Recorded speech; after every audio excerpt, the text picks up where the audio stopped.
I don't even know how to start this because I was so pissed off when I heard this. Tell me more. So today we're going to talk about the Stargate project. Yes, lots of money coming into that thing. $500 billion. Actually, it's in the trillions. For people that are not aware, President Trump, in his very first press conference, first thing he does as president, he addresses everyone and he says, I'm going to do a press conference, everyone. This is the most important thing. This is the first thing I want to talk about. Yeah, not Ukraine, not Israel, Palestine, but technology. And he says, we're going to launch something called the Stargate project. And he rolls out Sam Altman. He rolls out Larry Ellison. And he rolls out Mashi, last name, something, from SoftBank. Yeah. Mashi, by the way, is Korean. Did you know that? I thought it was Japanese. He's Korean-Japanese. He's Korean, but he was born and raised in Japan. He's kind of a boss, though. Yeah, he's Korean. Interesting. Anyway, doesn't matter. He's part of the dystopian future. And these two guys come out on stage, and he's like, we're gonna do Project Stargate, and it is a $500 billion investment, $100 billion to start, going up to $500 billion, probably ramp up from there. Oh, it's in the trillions. There's so much money coming in right now. And we are going to open up these data centers all over the country. Mm-hmm. And President Trump and Larry Ellison, which we will get into Larry Ellison, we will get into Sam Altman, we will get into Bill Gates, who owns OpenAI, who is associated with Sam Altman. We will get into Reid Hoffman, who is associated with Sam Altman. We will get into Elon and his association via PayPal with Sam Altman. We will get into all of that. We're going to go. We're going, guys. We're going light speed into the Stargate. But he introduces everyone, and the thing that got me was when he introduced Larry Ellison. Mm-hmm. Actually, let's insert the clip right here. Okay, clip. Okay, clip. They are chucking it up like they are best friends. Best buddies. I'm like, dude, Larry Ellison is like the devil. The way that they were kind of winking and smiling at each other, it almost seemed like a club and you're not in it. It was so disgusting.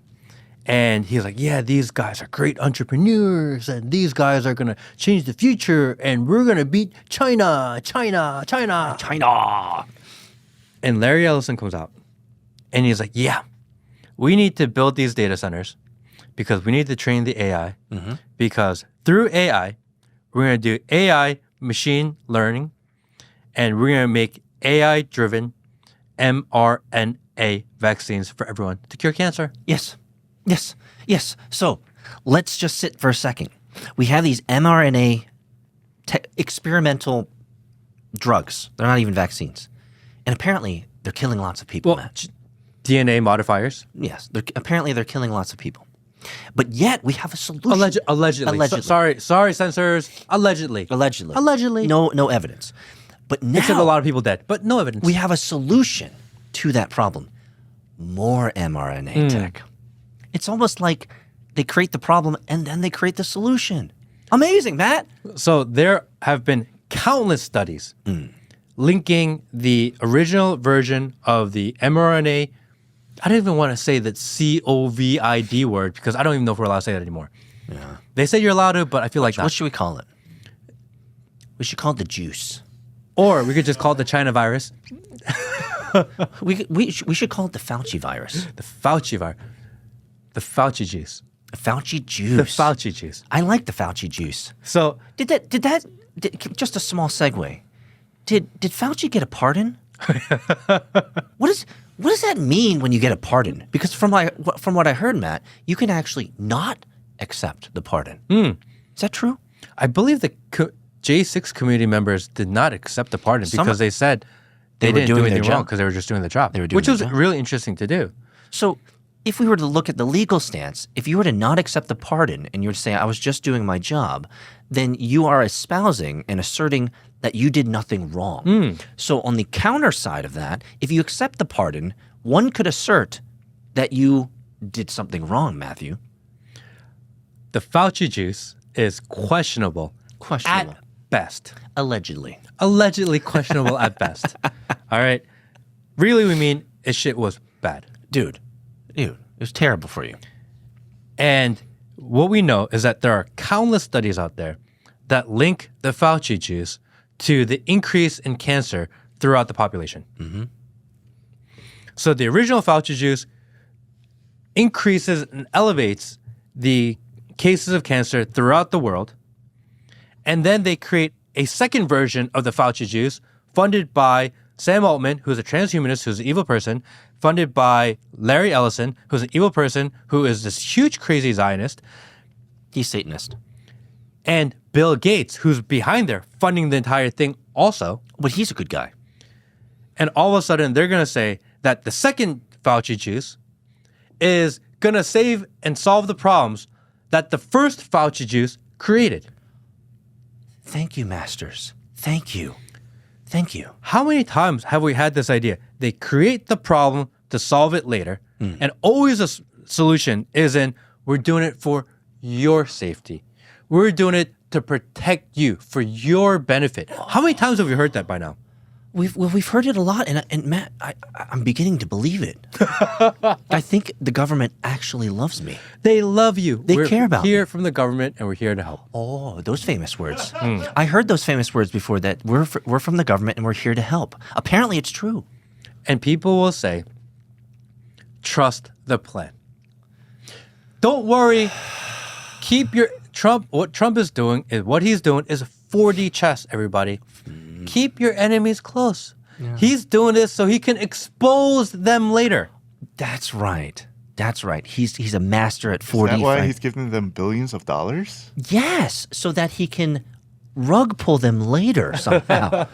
Did you see the Andrew Schultz clip? Did you see that one? About what's in my arm? Yeah. What's in my arm? Dude, people are getting pissed. He's like, what's in my arm? What did you do? Why? You can't be taking the pardon, man. If you're going to be taking the pardon, I want to know what you put in my arm. Like, people are getting salty about this.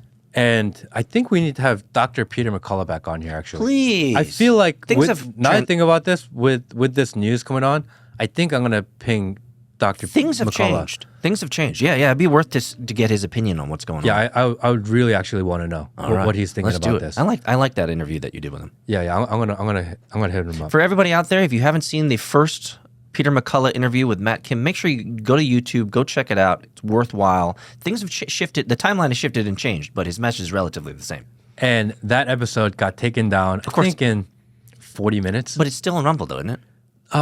YouTube put it back. Oh, they did? Oh. They put it back after like 6 months. Oh, because the narrative has shifted. Yeah, they're like, oh, just kidding, we didn't delete it. Like, huh. Yeah. That's interesting. Anyway, go check it out, guys. Put some thumbs up on it. Comment on it. Bring it back alive. It's a worthwhile we'll episode. link in the description to the conversation we had about Dr. Peter McCullough and mRNA vaccines. So what you're saying, if I can put all this into one sentence, is that Trump, in his first press announcement, decided to let the world know that his most important thing, where he's putting all this money towards, is the tech oligarchy. And I don't think he's putting in money. I don't think the United States is physically putting in cash.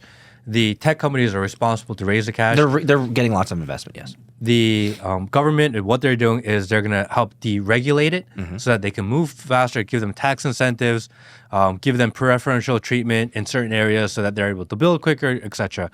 So the United States government is supporting in other ways, but not actually giving money. Clarify. So, on your Trump scorecard, is this a bad move? Look, I don't know Trump's intent. There are two schools of thought here. One is that he just doesn't know. Maybe his advisors and people around him, and he trusts people that are extremely rich because he thinks they're rich because they're smart. So these guys are around, they're saying it's a good idea. Bill Gates shows up, and Bill Gates like, yeah, like cancer is a real problem. We can fix it. And Trump's going, I can solve cancer. I can solve cancer? Let's do it. It could be. Could be. Or the other side is like, he's in it, he knows, and maybe in the comment section, you guys can let me know which one you think it is. I don't think that's the point of the discussion, although I don't like it. I find it not to be a fair weather argument to say that he doesn't know. I feel like there have been many instances where he has relatively proven that the feedback and the support mechanisms and the people around him are actually helping him make good decisions. This seems like it's counterintuitive because he's essentially accelerating the tech oligarchy and accelerating more control over us. That's the way that I see it, Matt. Are you different on that? I mean, what we do know for sure is that throughout the campaign season, he never mentioned the vax. And he deliberately stayed away from it because he knew that would be a polarizing issue. And the reason why RFK got so popular is because that's where the vote went for that was anti-vax. The anti-vax vote went to RFK. And then he sucked it in. And then Trump brought in the RFK vote. And a lot of people that came over from RFK were like, look, we'll vote for Trump because you have RFK and RFK will protect us on the vax thing. Interesting enough is that RFK has not tweeted about this, nor has he made any public mention about it. And he hasn't even been on X since December 27th. Really? The silence from RFK is really telling, actually. It's deafening. Why? I feel like, and a lot of people in this MAHA movement, which is a subsect of the MAGA movement, is like, dude, what the hell's going on here? Yeah. It almost seems like he was given counsel, right? Don't talk about this, brother. Let us shake things out first. If Trump told the electorate that we are going to develop and invest in AI-driven mRNA vaccines, Trump would 100% have lost the election. Oh no! Sure. If he had come out and said, yes, we're going to create even more mRNA tech, I don't think a lot of people would not vote for him based on that alone. Just based on that alone, I mean, it doesn't mean they would have voted for Kamala. They would have just stayed home. We just went through 3.5 years of hell with this lockdown and the Fauci juice. Yeah. And all the face diapers. Yep. And so what he's saying now is he's going to increase that. And so he is one step. This is what when I saw that thing, this is what made me nervous. By telling the world that he's accelerating research into this is just one step away from mandating usage. I mean, right? What's the tech? You spend the money to invest in the tech and the product. You have to make money back from that product or service. So they're not going to put $500 billion into this tech and have it earn nothing. It has to be used by the populace so that they can earn their investment back. Like, that's just how economics work.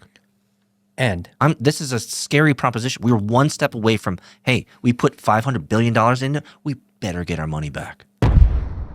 Thanks for watching the clip. If you want to see the full episode, click here. If you want to see more clips, click here.